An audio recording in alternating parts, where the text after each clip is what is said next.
नमस्कार जय जगन्नाथ जो मानू आड़िशा पिठा बनई आसुन तो आज पिठाटी तो आड़िशा पिठाटू भी बहुत ही टेस्टी और बहुत ही सहज उपाय आप बनई पारे।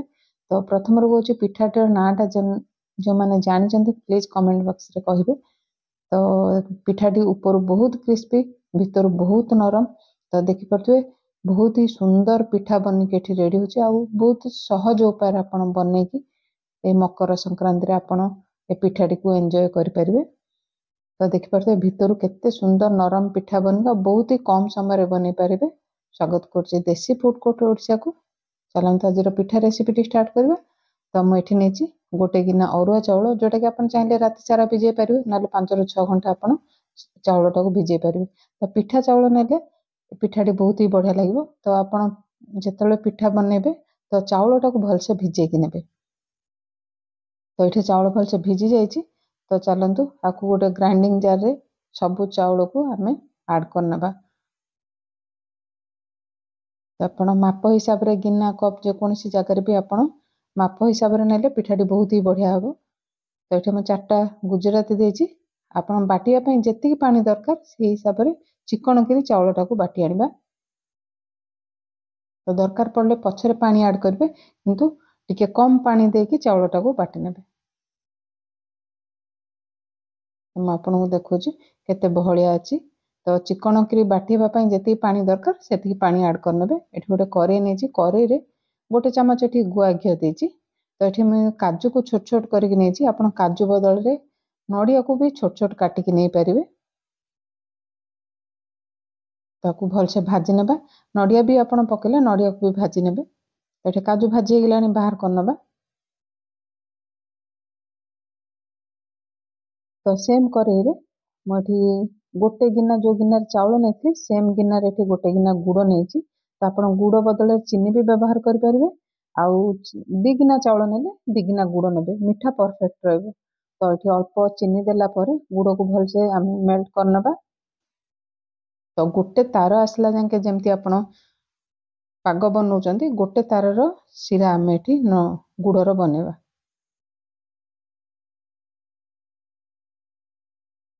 तो बहुत ताती टिके आप पानी हाथ होके देखिए जदि गोटे तार होची आम गैस हीट आम बंद करना। देखो गोटे तार बनीगला।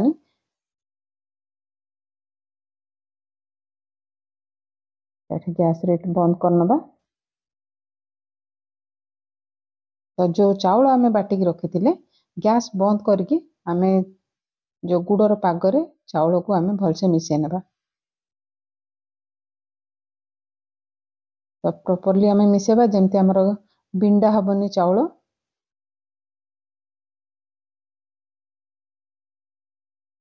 देखो मुझे सबू चाउल जो बाटिकी रखी गोटे गिना चाउल ताको मिसई नहीं। तो जो गिनारे चाउल नहीं से गिनारे अध गिनारू टिके कम एठी देछि मैदा जेहेतु पिठाटा बहुत सॉफ्ट हम। मैदा जगह आप अटा भी नहीं पारे जोटा कि आप रुटी करी खाऊन से अटा आप नहीं पारे। जी मैदा नौ से हिसाब से अटा भी आप नहीं पारे।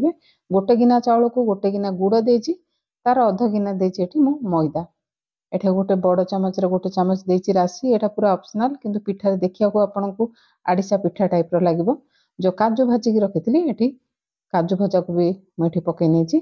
मीठार बालांस में अल्प टिके लुण देछि सबू पकेला पर भलसे गोळेई नेबा।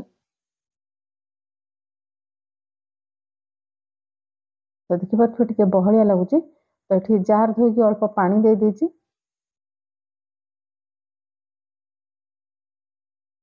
तो आज रेसिपी जदि भल लगे तो वीडियो को गोटे लाइक करने आ नुआ थिले चैनल को सब्सक्राइब करने। जेहेतु समस्ते मकर संक्रांति की पिठा बनेबे तो वीडियो को बहुत मात्रा रे शेयर करंतु। तो ये मु सेम जगह आप चाहिए कड़े रखिपारे मुझे गोटे जो जगह चाउल भिजती से जगह को ट्रांसफर कर आ बहलिया आप देखिपे 10 मिनिट आम रेस्ट रखने।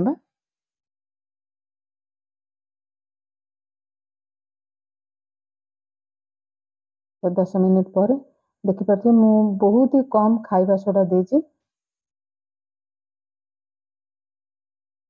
तो खाइबा सोडा पकेला पर गोळेई नेबा भलसे।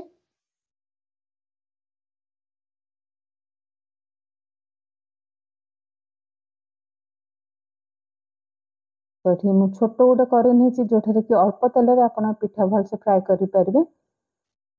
तो ये पिठा जिते छाणुंट गैस रईट मीडियम रखिए। तेल माने बहुत जोर तातिले जल्दी कलर आसीज पिठाटा भलसे क्रिस्पी हेनी। 1 मिनिट छाड़ला पर ही ओल्टेबे।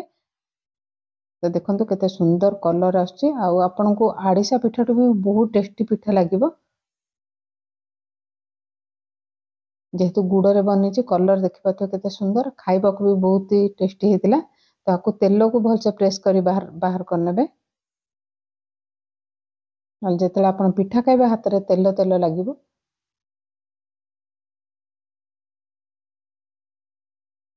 तो वीडियो देखि सारा पर पिठाटर ना कौन निश्चिंत कमेंट करी कहे। तो पुणी मुझे गोटे पिठा ये आड कर सबू पिठा जाक पूरा पूरी टाइप फुलिला फुलिला पिठा बनब। एठी उल्टे नहीं देखिए केते सुंदर फुली से पिठाटे बाहर कला पर मु तार तेल सब बाहर कर।